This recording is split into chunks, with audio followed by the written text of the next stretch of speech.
Okay, so this scene is something out of Game of Thrones, I swear to God. Along the Niger River in the Sahara is this island. And on this island is a castle or fortress or both. And it's made of obsolete materials, mud brick, sticks, straws, but it stands and it holds and it does its job. It's a fortress. It's there to facilitate military matters, but it's not only just a citadel for military men, if you will.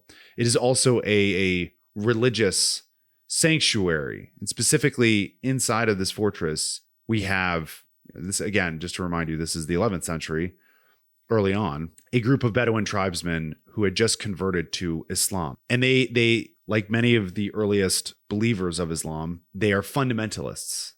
They believe in a literal interpretation of the Quran and the Hadith. They wear nothing but black, head to toe, black turbans, black veils. They cover their faces, and they are absolutely ruthless. And they swear to take the war, commit jihad against anyone and everyone who does not believe in their version of Islam. And at the head of this army is an individual named Yusuf, and he is Darth Vader. I mean, he lives on camel meat, an austere man, scraggly beard, unibrow, thin, leathery skin, calluses on his hands, and armed to the teeth. And this group of individuals is known as the Almoravids. And in the late 11th century, they are going to be called upon to invade Spain by their religious brothers to assist them in not only thwarting the Christian armies, but also defeating them completely.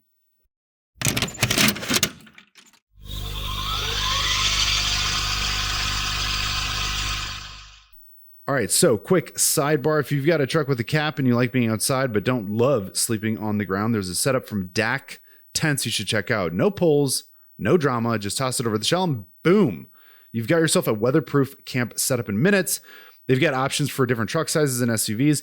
Hit the link in the description to learn more and use code DEADWARRIOR for 15% off. That's DEADWARRIOR for 15% off. Okay, so for those of you who are new to the channel, just sort of an FYI, this is probably the 5th episode I've done on the Reconquest series. I'm doing a series within a series. This is going to be technically the 3rd episode of El Cid. Really, though, if you want to get completely caught up, you just need to watch the last episode I did on El Cid. And that covers his entire early life, which typically is something that many people just kind of ignore. They usually start his story when he is exiled. That's sort of like the first conflict, if you will, of the story.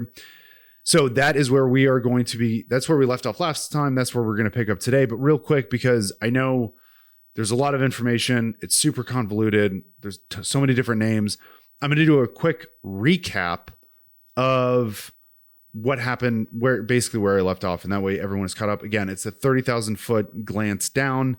I'm going to try not to go into too much detail as best I can. But again, I just want to give you the framework so none of this is even more confusing. Okay, so in the early 8th century, Islamic armies invade the Iberian Peninsula, and they are met with little to no resistance.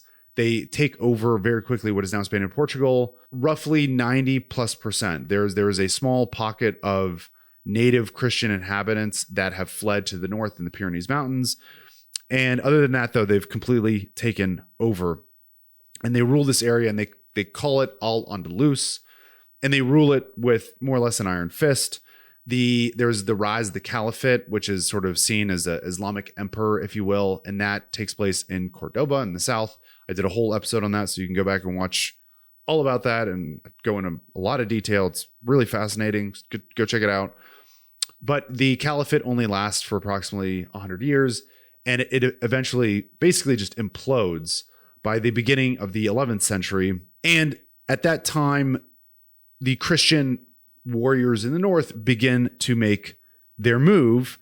And King Ferdinand of Leon and Castile, he is able to carve out a small emperor. And really, this character, this king, he is sort of, I would argue, the first true Reconquest figure. I mean, there had been fighting between Christian and Muslims prior to him coming around, but he makes what I believe to be like the most gains or the greatest foothold that would eventually really get the ball rolling for later generations. And so he, like I said, he carves out this empire. He now is in charge of Castile, Leon, and Galicia. And he, of course, has a family. And his family, by the way, mirrors almost perfectly the Corleone family in The Godfather. There are three brothers, Sancho, Alfonso, and Garcia. And they are all, just in terms of their personalities, are just like Sonny, Michael, and Fredo. So Sancho, aka Sonny, he's loud, he's violent, he's intense, he's a great combatant and commander, but he's arrogant, and that is certainly a short-sighted sort of weakness of his. Michael, aka Alfonso, the middle brother, he too is also a soldier and a warrior, but he is more thoughtful. He is constantly playing 4D chess. He's thinking 10 steps ahead of his enemies. And really, his sort of skill begins to blossom later on in his career, not so much in the beginning. He is sort of unsure of himself, it seems, initially at least. Garcia is Fredo. He's just a fucking useless person. In fact, he's such a useless person that most historians don't even acknowledge his existence. It's really sad. And he's very quickly liquidated and thrust into exile. So obviously the kingdom that Ferdinand created, the empire, should have gone to Sancho. Unfortunately for Sancho, though, he has a sort of tumultuous relationship with his father. They don't really get along. And Ferdinand loves Alfonso, the middle brother, much more than anyone other of the siblings or his kids.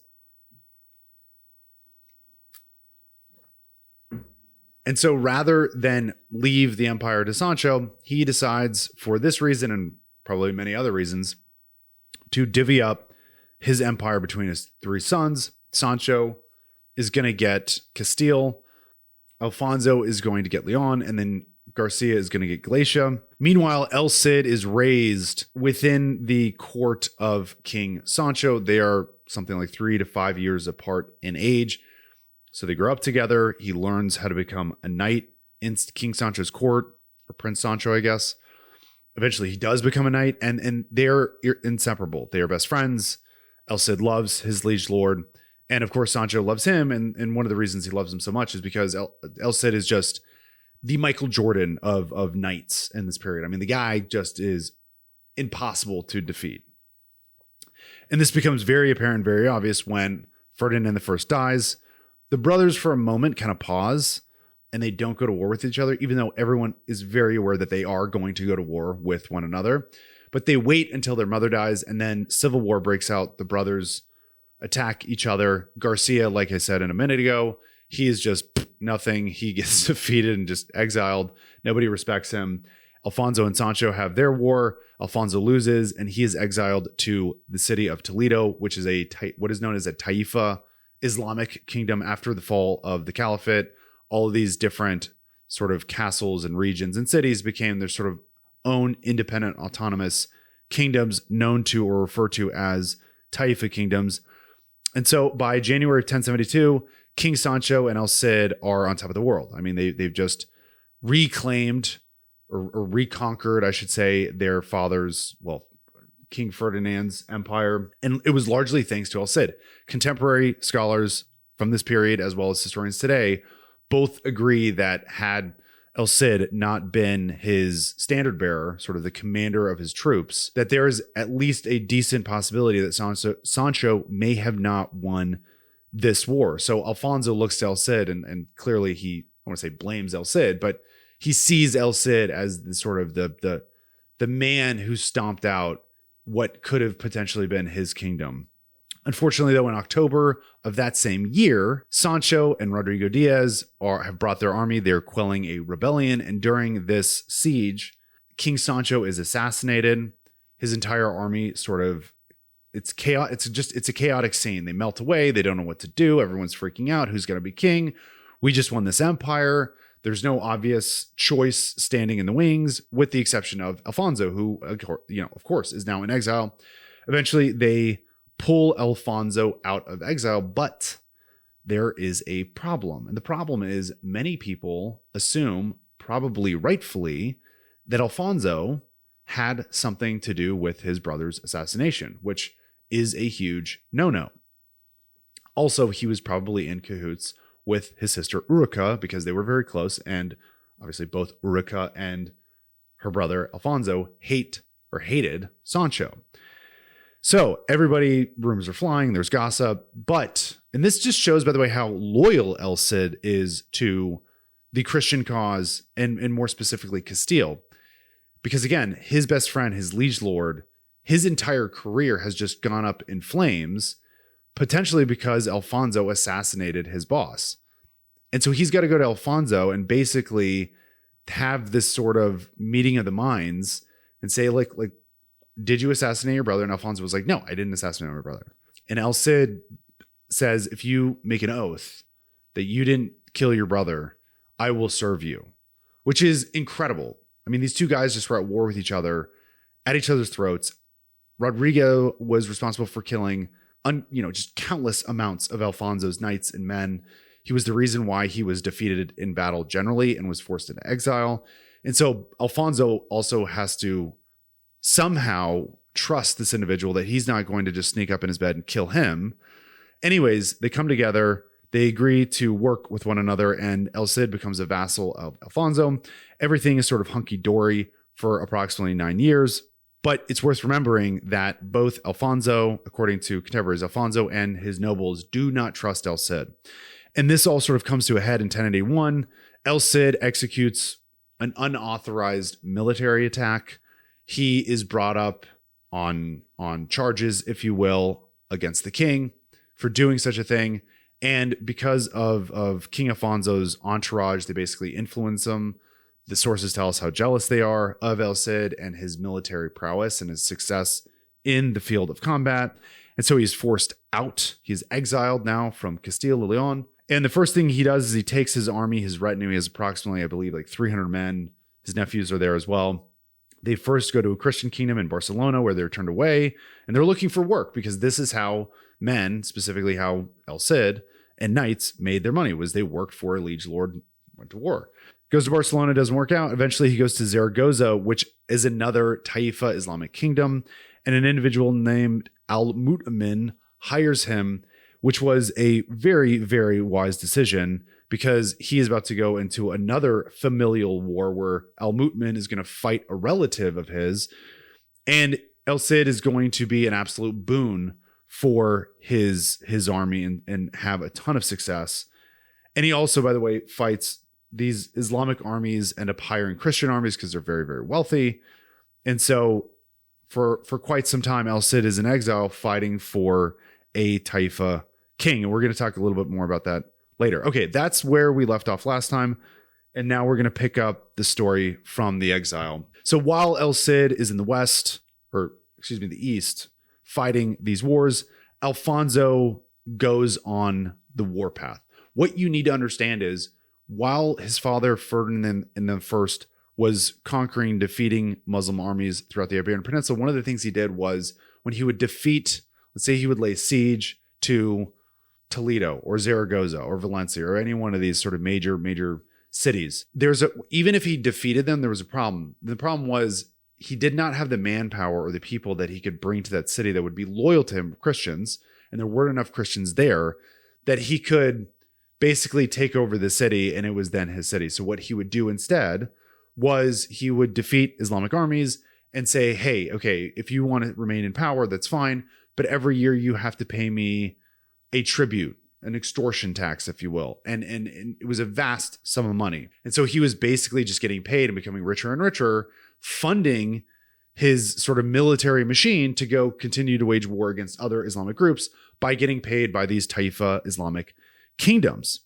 And many of these kingdoms that he had defeated that were now paying him included Seville, Granada, Badajoz, Toledo, Zaragoza. And when Alfonso takes over, he just decides to ratchet up the pressure. And his strategy, and this is what I was talking about earlier with the 4D chess stuff, his strategy was, I'm going to go to the cities that are already paying me this extortion tax, this tribute.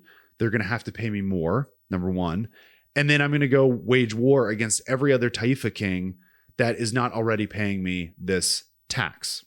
Now, his goal, it was not, having more money in his treasure chest, his war chest was great, right? Who doesn't want more money in this period? But the real reason why he was doing this, and this is why I say again, he is like Michael Corleone, is because by taxing the shit out of them, they are essentially at some point are going to be forced to go to war with each other, because the only way to make money in this period is either through warfare or owning land and having tenants that are paying you rent. And that's exactly what happens. According to a Muslim chronicler named Al-Makari, Alfonso wanted to, quote, subject the whole of the country to his detestable rule. And he goes on to note that he began to attack all the rulers in Al-Andalus who refused to pay him tribute. Count Cisnando de Vidias, Alfonso VI envoy to Granada, wrote, quote, Al-Andalus belonged to the Christians from the beginning until they were conquered by the Arabs. Now they want to recover what was taken from them by force. And so that the result may be final, it is necessary to weaken you and waste you away with time.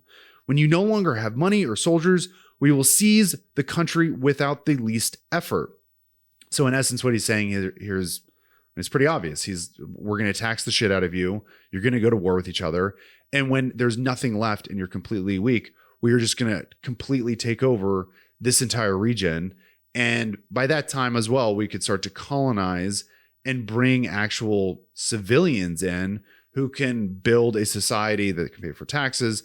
The colonization piece is really important. I don't want to jump into it right now because it's just a rabbit hole I can't get into right now. But it's not just a matter of defeating the Islamic armies. It's a matter of defeating them and then having existing cities that are there with a population that is loyal to you, not trying to rule over a population that is 98% Islamic who are going to revolt again and again and again. So that's sort of the major feature that they are facing when they are reconquering the Iberian Peninsula. By 1077, Alfonso has determined that he is the emperor of Spain. And indeed, his strategy of divide and conquer is working. So I want to give you some examples of how the sort of internecine civil war between the Taifa kings happens. Valencia is a major city within the Iberian Peninsula, and it had been subservient to Toledo forever, even before the Islamic invasion. And all of a sudden, Valencia declares independence because Valencia is having to pay some sort of tax to Toledo and also pay a tax to Alfonso. And they're like, you fuck this. We can't pay all these taxes. We are now independent. We are only going to pay the extortion tax to Alfonso. We are no longer connected or subject to Toledo. In another situation, an individual named Al-Mu'tamid, who will become very important, who is the Islamic king of Seville, captures and takes over Cordoba, which again was the crown jewel of the caliphate in Al-Andalus. And because of all of these losses, because of, again, just these civil wars, there is an individual who is now the ruler, the king of Toledo, again, critical city in our story. And his name is Al-Qadir, and he is usurped because he lost the city of Valencia. He is just seen as weak by his citizens, and so he is forced out. Qadir, though, is boys with Alfonso. You have to remember, I know, I'm throwing a lot at you, so I'm going to sort of remind you of some things. When King Sancho defeats his brother Alfonso, he exiles him to Toledo, and it's an Islamic city. It is not a Christian city. And the Islamic overlords, the Taifa rulers, including Al-Qadir's relatives, welcome him in and treat him nicely. And now, so Qadir, years later, is going to Alfonso, who is now on the throne and in power. And he says, look, like, this just happened to me. I was usurped. It's unfair. They're treating me unfairly. Like, what the fuck? I need help. Help me. And if you help me, I will help you. Put me back. Reinstall me on the throne. And, Alfonso's like, yeah, I got to think about this. Like, how does this help me? And so Alfonso's like, okay, check it out. This is what I'm going to do for you. I will reinstall you, but not in Toledo. I'm going to go to war. If I'm going to go to war with Toledo, that's my city. And I'll explain why it's his city. We'll get to that. Toledo's going to be mine. For you, I'll give you Valencia, but you still have to pay me the extortion tax. You're still subjugated under my rule. And Kadir, who doesn't know what else is he going to do? He can't say no. He says, okay, sure. Yeah, why not? So Alfonso goes to war against Toledo for years. And finally, and this is all throughout the 1070s, and eventually Toledo capitulates. Ramon Menendez Pidal, in his book El Cid and His Spain, notes, quote, the castle, so there's actually many castles. It's like he's talking about the main citadel, the main castle.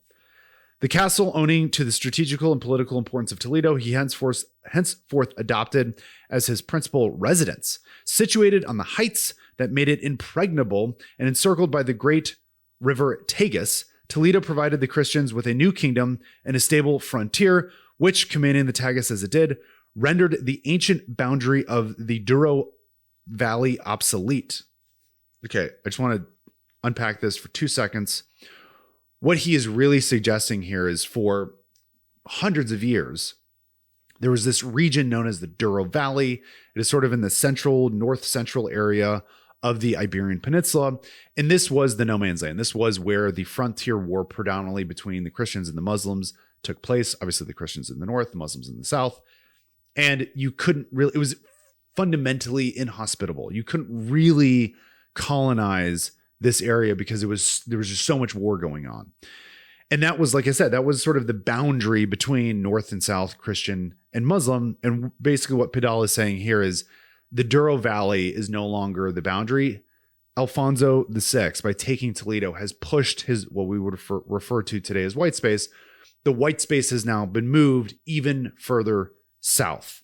And the Christians are not just encroaching on Muslim Al-Andalus, they are, in essence, just completely taking it over. And I mean, this is very early on during the Reconquest period. And oh, by the way, this success will be Alfonso's crowning achievement. I mean, he's to this day has a beautiful fucking statue dedicated to him. I mean, it's badass. I'll post a picture of it for this great achievement. Like I said, even though he's seen as the antagonist in the El Cid story, he certainly did a lot for the Christian cause and the Reconquest. Raymond Ibrahim, who's the author of Defenders of the West. I did a review of some of his books on the last episode. Go check that out. He's a prolific Crusader historian. He notes, quote, the Reconquest of Toledo was a watershed moment and caused a great noise far and wide. Not only was the kingdom in the very center of Spain, making it strategically important, it was the ancient capital of the Visigoths, the forebears of Spain's Christians. The symbolism was not missed either on Christian or Muslim.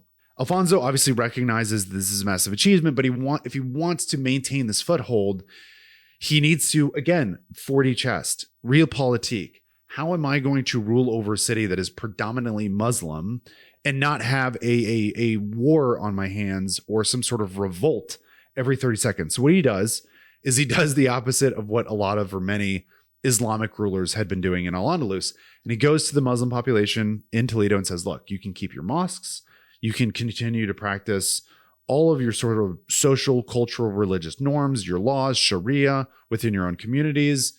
That's fine. You do whatever the hell it is you got to do. And obviously the Christian or the Mos Arabs, they're no longer dhimmis. They're no longer second-class citizens as they had been once before he had taken over. Okay, so in order to understand what's about to happen, I want to sort of touch on an idea or concept that we're going to see again and again. Remember, Muslims had been living in Spain, in Al-Andalus, for hundreds of years at this point. The existing people no longer really look much like their forebears. So the original Berber, North African Berber Islamists, as well as the jihadists from the Arabian Peninsula, their armies, they were dogmatic, they were zealots, they believed in a very literal interpretation. They hated any sort of secular, non-Islamic teachings, religiosity, whatever. These people of this time, right, in the 10th, 11th century, they are becoming more and more lenient, shall we say, with how they interpret or follow Islam. They love music, they love poetry, they have spent a lot of time to dedicate their energies in the academics. They drink wine, many of them, and this is all of this is really particularly true in the sort of higher echelon, the aristocracy. to sort of better illuminate this point, imagine what New York City was like back, during the Revolutionary War period in the history of the United States, and imagine what it is today and how fundamentally it has changed, not just physically the landscape, but culturally how much it's changed. That shift in that movement, that change, that evolution from, over the course of 250 years, that's the exact same thing that's going on in Al-Andalus. And so basically you no longer have these Taifa kings, they don't have the same sort of military might their great grandfathers had when they'd first invaded the Iberian Peninsula. And so that's part of the reason why they were able to be defeated. They're living just luxurious, decadent lives. They're no longer worried about sort of martial interests, if you will. Okay, meanwhile, the Cid is fighting as a military commander. He's very successful, still protecting Zaragoza. The sort of irony of the situation, I don't know if it's ironic, but whatever, it's ironic. The irony of the situation is that El Cid, although he is, yes, technically fighting for an Islamic king, he is inadvertently actually still fighting for Alfonso VI. Well, what do I mean? What the fuck am I talking about? Zaragoza is a tributary kingdom at this time. It's a Taifa Islamic kingdom paying Alfonso VI that annual tribute. Okay. And right now, at this moment, when he's in exile there, Aragon and Navarre, as well as Barcelona, as well as other Islamic Taifa kings, are trying to conquer Zaragoza and carve it out and make it part of their realm. If that were to happen, Alfonso would lose an avenue to make more money, another tax base, if you will. And so El Cid, who is super duper victorious, just fucking kicking ass and taking names. And so El Cid is preventing any of these other groups, albeit Christian or Muslim, from taking over Zaragoza. And therefore, in some, like I said, in an inadvertent way, still protecting Alfonso VI assets, which just shows, again, how loyal he is, despite the fact that he has been exiled. And for his services at this time, he's getting paid handsomely. So for 5 years, from 1081 to 1086, he was seen as sort of the quote unquote protector of Zaragoza. And according to Angus MacKay in his book, Spain in the Middle Ages, he notes, quote, "The Cid acted as the protector of Muslim Zaragoza, and the amounts he was paid for this protection could hardly have been less than 12,000 dinars per year, which previous protectors had exacted for the same services." Now, for those of you who, like me, don't know anything about dinars, at least according to ChatGPT internet algorithms, it is approximately $5.5 million of US currency today per year to do these services. Despite all of that, by the way, men are actually still leaving his retinue to go serve with Alfonso. And a lot of historians suggest that nothing was really happening. El Cid was kind of, even though he's fighting these various battles and skirmishes, he was sort of benched, for lack of a better word, at this time, and therefore could not pay his men within his retinue, and therefore they were leaving. However, clearly he is, at least according to Angus MacKay, this historian, he's clearly getting paid a shitload of money. I think what is more than likely happening, because we do know historically speaking that these men were in fact leaving his army. I think what's happening is they see what's going on in the wider Iberian Peninsula within the confines of the Reconquest, and they sort of think to themselves, okay, I can either be a part of history over here working with Alfonso, taking places like Toledo, and still get paid, maybe not as much as I would get paid working for El Cid, but still, I'm still going to get paid handsomely for my services. Therefore, they left the services of El Cid and moved on. So by 1085, Alfonso is effectively the king of kings within Spain. Joseph O'Callaghan, in his book, A History of Medieval Spain, he notes, quote, "The Muslims usually elected to abandon their settlements rather than submit to Christian rule, but from 1085 onward, they tended to remain in their ancestral homes. The Christian rulers, for the most part, were inclined to be tolerant of the Muslims. Several Muslim chroniclers report that Alfonso VI described himself as emperor of the two religions, perhaps to emphasize his sovereignty over both Christian and Muslim communities, or, as seems more likely, to assert his claim to rule over the whole peninsula and all its peoples, both Christian and Muslims." This was also, by the way, a rejection of what was going on with the papacy in Rome. They were trying to make a play in Spain, and this was basically Alfonso's way of saying, no, this is my territory. I'm dominant. Don't get in my way. And then secondly, or, firstly, I suppose, he was telling the wider Al-Andalusian world within what is now Spain and Portugal, that he was in fact the sole ruler. Now, ironically, if Alfonso had kept the ball rolling forward, if he could defend and continue to expand his power within the Iberian Peninsula, we would not have the El Cid story. But unfortunately for Alfonso, and I guess fortunately for us, the king was just unable to maintain his grip on power. And that has everything to do with what the Muslim cohorts within Al-Andalus did. Okay, so I sort of want to paint this scene here for you. The King of Seville. Seville was, once again, a Taifa Islamic rulership, but it was paying tribute to Alfonso VI.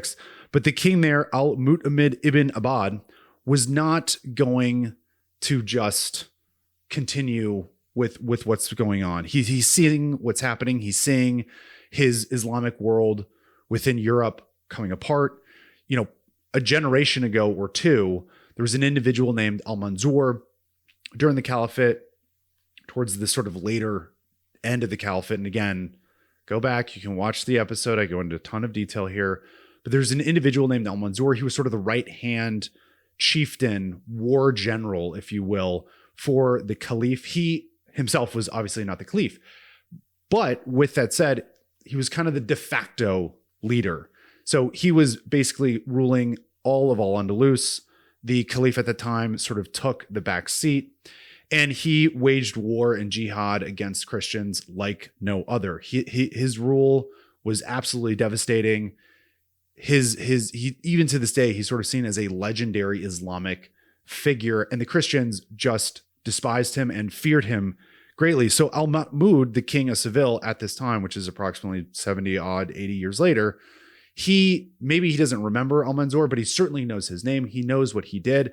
And when Al-Mansur was at the height of his power, the Muslims dominated the Iberian Peninsula. In just a short amount of time, they had lost nearly everything. And so this Islamic leader, this emir, Taifa King, had it. He's done. And so him, along with some other religious leaders within Cordoba, they decide, no mas, no more. We are going to stop this, and we are going to prevent the Christians from taking over. We are not going to allow a kafir, which is a non-believer, or a second-rate, puny Christian non-entity take over what we conquered originally, what our ancestors had conquered and ruled over for hundreds and hundreds of years. And so there was this sort of, in case of emergency, break glass maneuver, if you will. So sort of pause here and pivot just ever so slightly to explain what's going on outside of Iberia and the wider Islamic world, all throughout the sort of frontier borders. So obviously the Caliphate, the Islamic Empire, if you will, for lack of a better word, span all the way from the Arabian Peninsula into North Africa and obviously into Spain.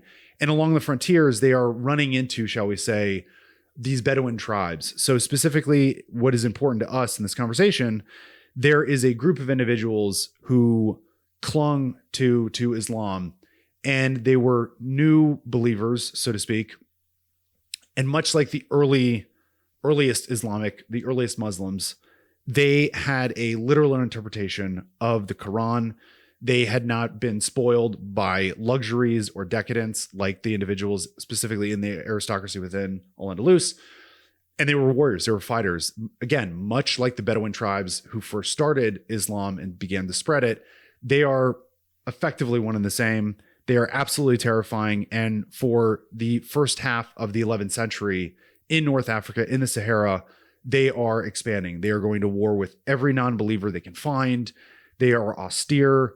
And like I said, they are just absolute zealots.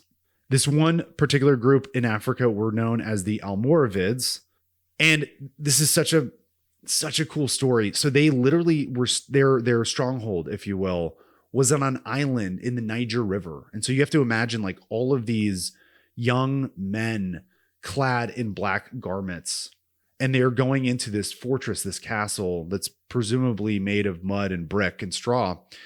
And they are dedicating themselves, their entire bodies, their entire minds to Islam and jihad.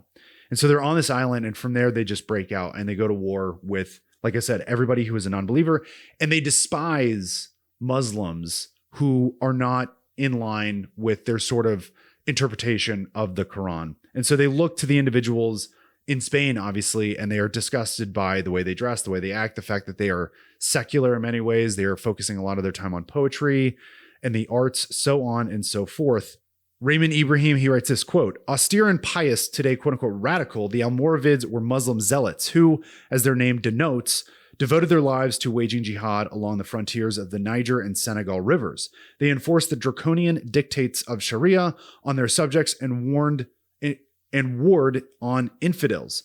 They were, in short, what groups such as the Islamic State or ISIS aspire to be, including in appearance. Their traditional attire consists of black tunics, black turbans, and black veils covering all but their eyes.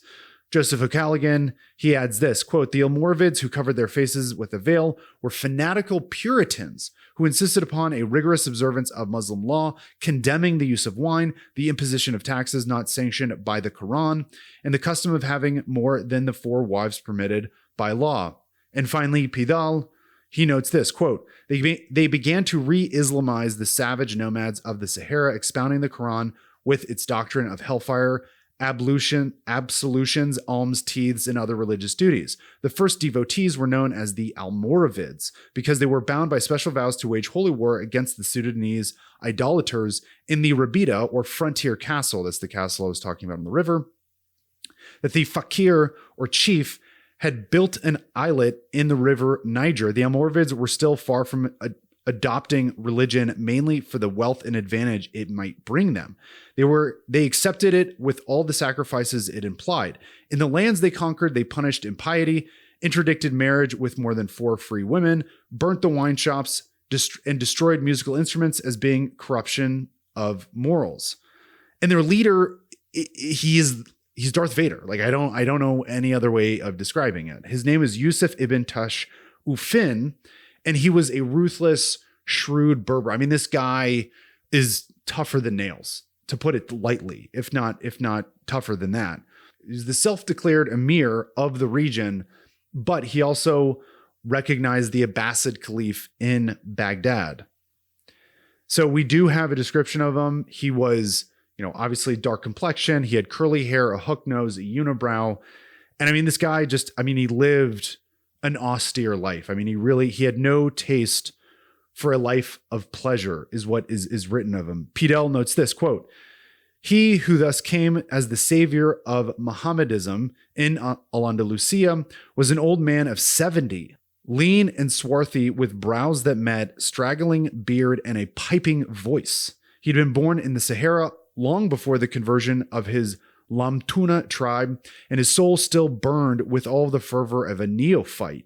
He held worldly pleasures in disdain and was austere, humble, and holy. His only fare was barley bread, milk, and camel's flesh. His face, after the manner of the desert tribes, which the fakirs regarded as a symbol of modesty that hid his noble virtues. Okay, so Mu'tamid, the king of Seville, is sitting down with his son.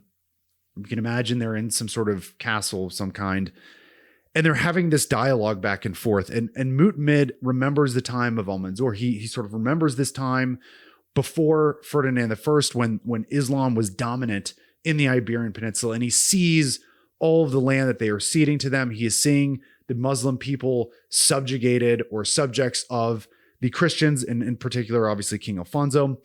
And so he says, we have to tell we have to beg the Almoravids from Africa to come and help us.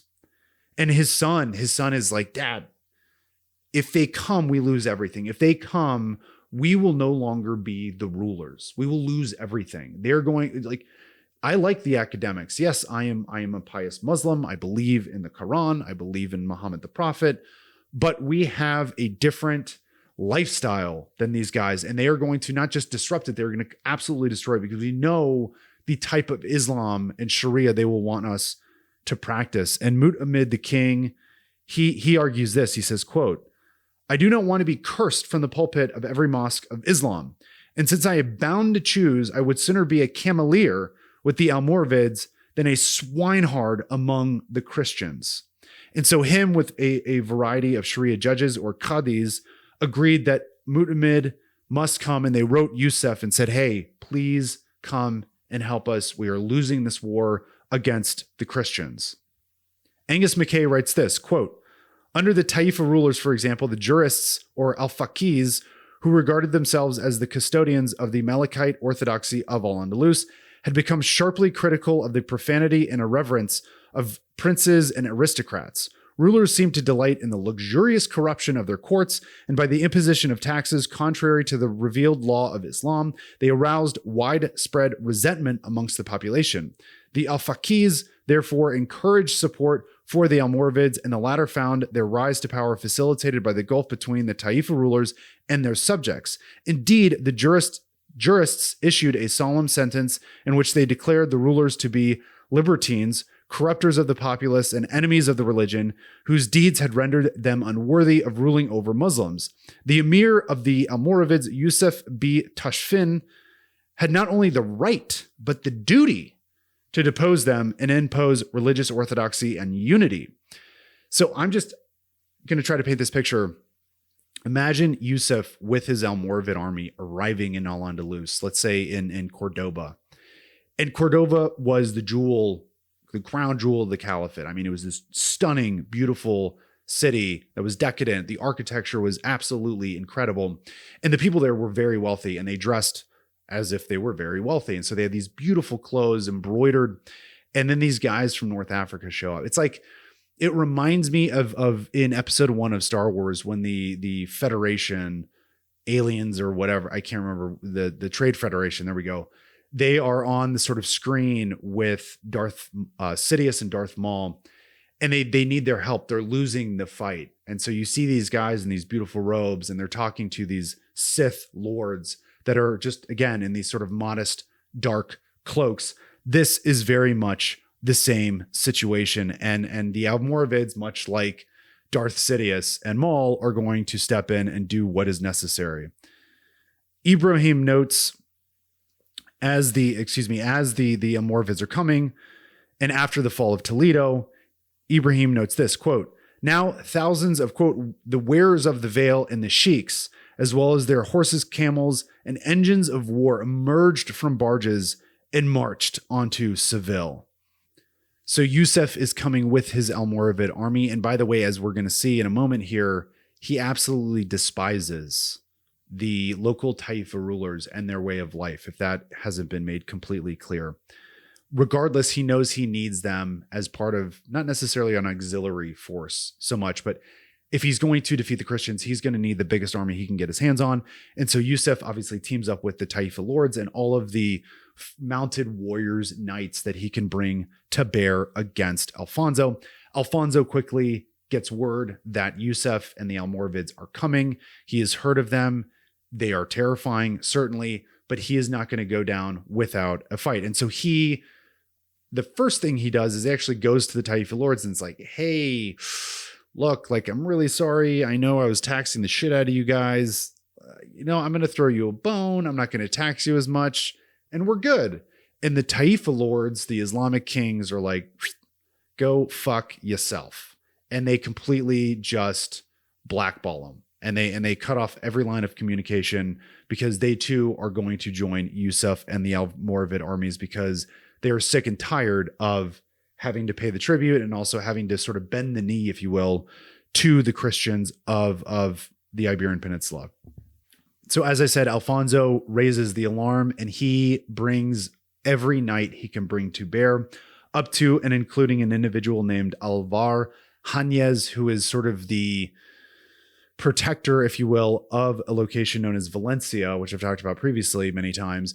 The fact that Alfonso drew him out as well as all of his knights that worked for him and left a skeleton force in Valencia suggests again that he knows what he is up against, and he is shitting a brick. He simultaneously reaches out to Christendom writ large and eventually is able to convince a host of Italian knights and French knights to come to the Iberian Peninsula and augment his forces so that they may survive this new invasion. What's amazing is at no point does he go to El Cid.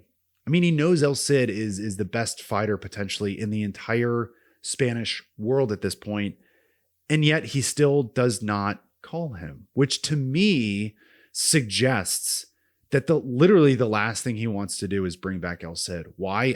I mean, we could speculate. I think the accurate point of view as to why he didn't want to bring it back is simply because El Cid is simply overshadowing not only his nobles and his entourage, but Alfonso VI himself. And it's this sort of echo of King Sancho. It reminds him of a time when he was defeated, when he was put into exile.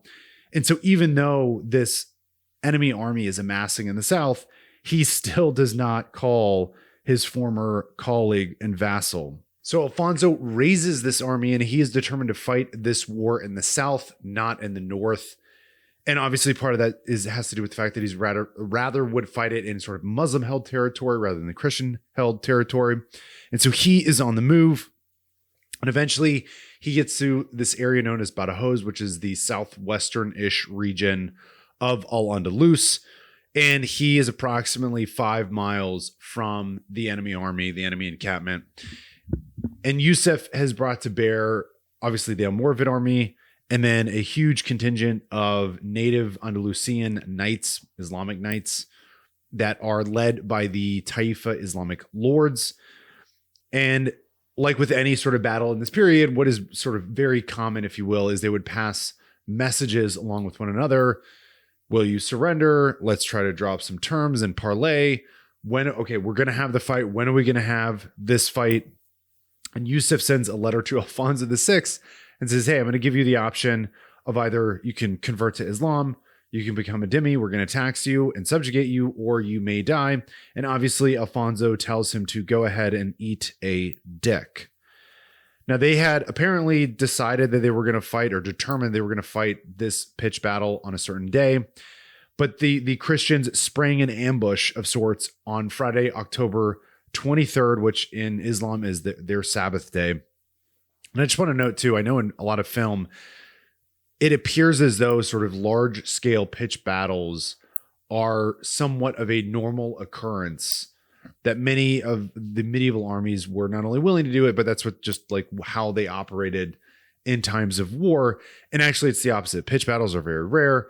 Every army tried to avoid them as much as humanly possible. They were costly in terms of obviously financially, but also many men are wounded and killed. And so, like I said, just everyone wants to avoid these things, but sometimes clearly they are unavoidable. This, by the way, this battle will be known as the Battle of Sagrajas. And like I said, it's in Badajoz. And the Christians spring an ambush on them. And initially, they first come into contact, sort of the two vans. So the two vanguards are the primary fighting force, and then you have the rear guard, and then you may have some auxiliaries. Yusuf sees this coming, and he deploys his Taifa lords, who, again, I cannot emphasize this enough, he despises them almost as much as the Christians, as we shall see. And so the Taifa lords and their knights clash into Alfonso and his, and it is just an absolute bloodbath.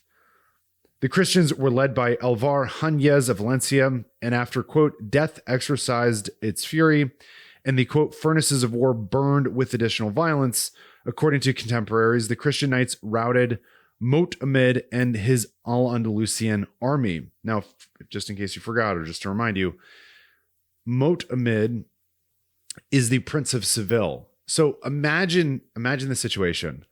You are a prince, you're an Islamic prince, and you are having this massive argument with your dad about whether or not to invite these radical sheiks and fighters, the Almoravids, from North Africa, and you are very much against it. And your dad says, no, we have to do it, convinces you, or rather just says, this is what we're going to do because he's the king, he can do whatever he wants.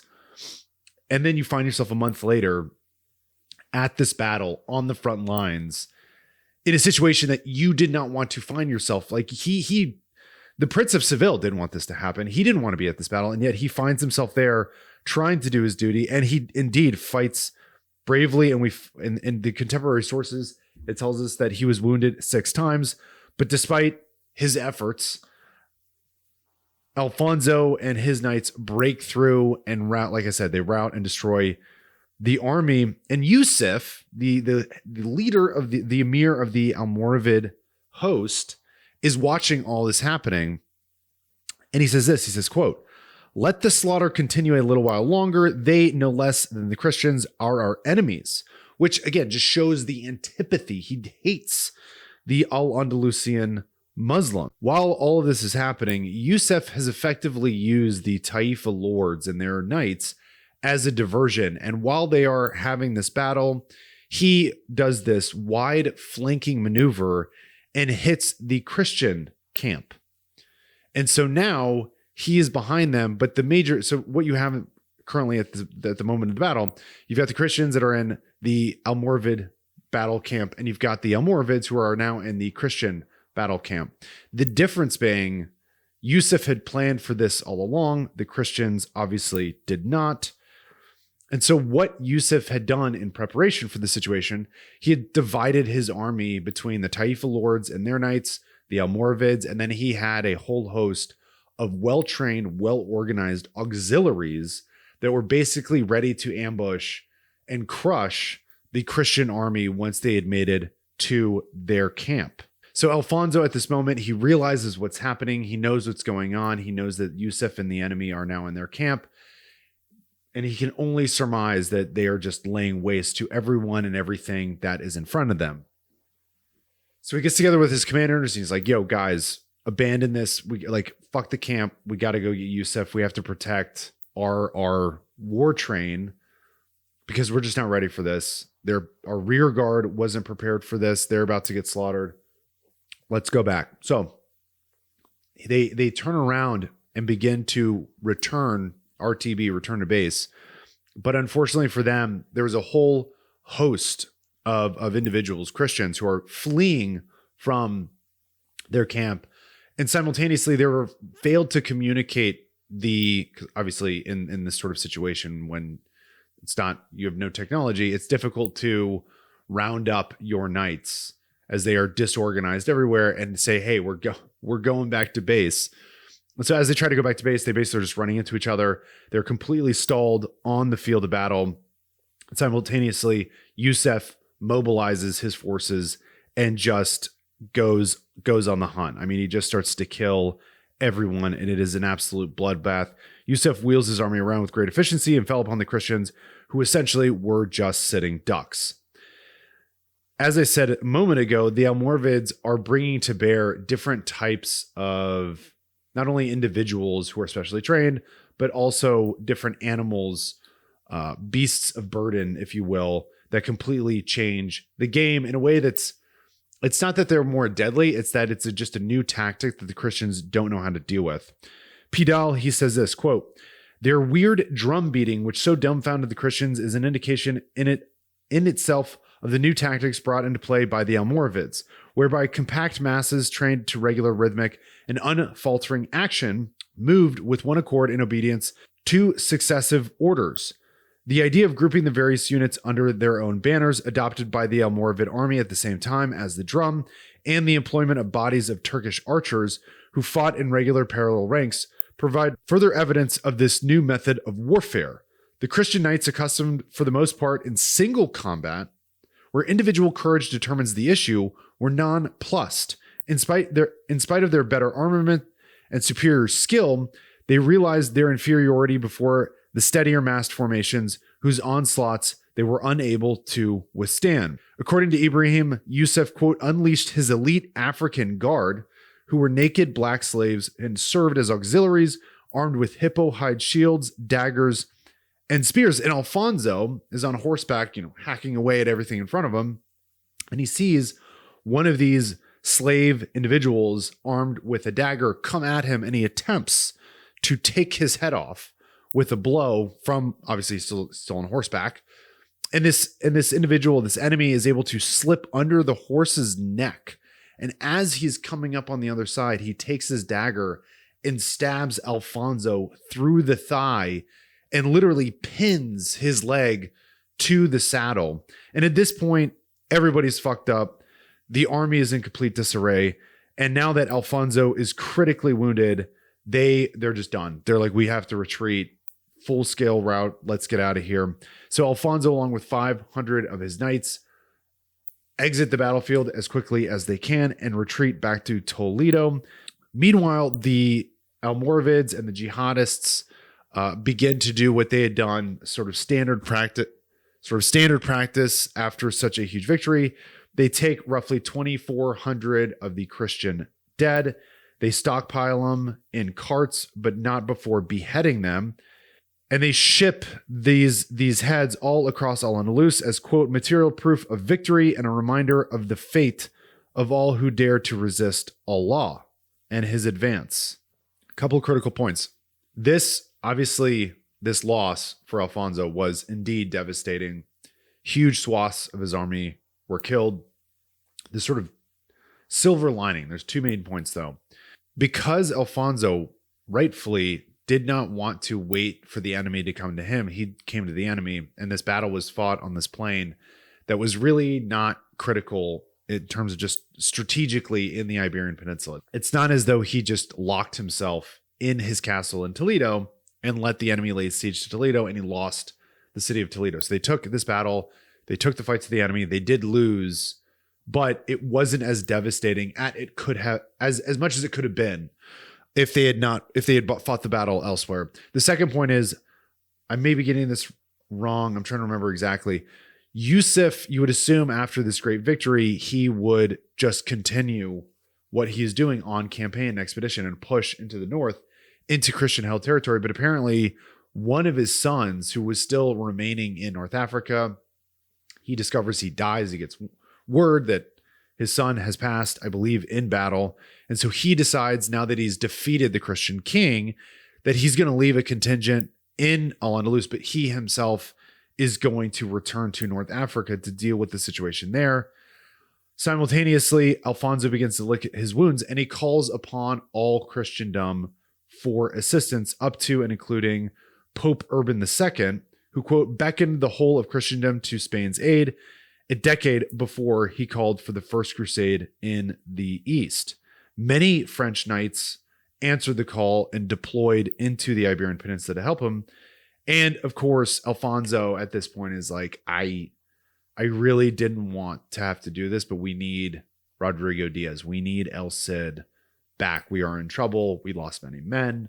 Huge swaths of my army are gone. And so El Cid is ecstatic. He's like, fuck yeah, I'm back in the game, baby. And they meet outside Toledo, and El Cid, quote, fell to his knees and bent low in deep humility before the emperor who had treated him so unjustly. He even took grass and bit it in token, according to an ancient ritual of submission. So the two reconciled their differences. Alfonso, now this is where the opportunity really opens up for El Cid. Alfonso gives him castles, he gives him land, and the best part is he provides him sealed privileges. What the fuck is a sealed privilege? A sealed privilege is basically game on, baby. It means that whatever El Cid conquers, whatever castles, whatever land, whatever property, he gets to keep it. If it's won in combat against the Muslims, it's not only his, but he can leave it to his heirs.